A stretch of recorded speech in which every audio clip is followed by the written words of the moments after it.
Инженер по професија, Антонио Гутереш ја започна својата политичка кариера во 1976 година. Во 1992 стана лидер на Социјалистичката партија, а 3 години подоцна беше избран за премиер. Неговата влада се уште останува единствената малцинска влада во Португалија, која издржала 4 годишен мандат.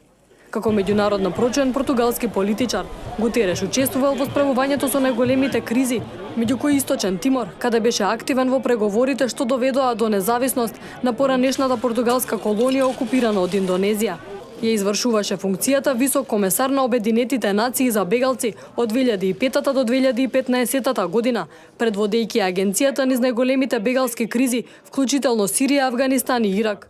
За време на избирачкиот процес за генерален секретар на Обединетите нации, Гутереш истакна дека вршителот на таа функција мора да биде добар медијатор. I believe I'm an extremely privileged man. Верувам дека сум привилегиран човек. Бог ми даде многу можности, но тие создадоа и обврски за јавна служба. По 28 години во политиката, мотивиран од тоа што го почувствував како волонтер во сиромашните делови во Лисабон, имав шанса да им помагам на најранливите категории како висок комесар за бегалци.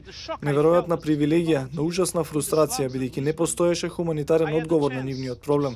Одговорот на проблемите во сиромашните делови е секогаш политички, а најдоброто место да се одговори на коренот на човековото страдање е во самиот центар на Обединетите нации и затоа сум кандидат за генерален секретар. Како висок комесар за бегалци, Гутереш постојано апелираше до меѓународната заедница во однос на најголемата бегалска криза од Втората светска војна, ветувајќи дека ќе продолжи да биде портпарол на оние кои страдаат ако стане генерален секретар на светската организација.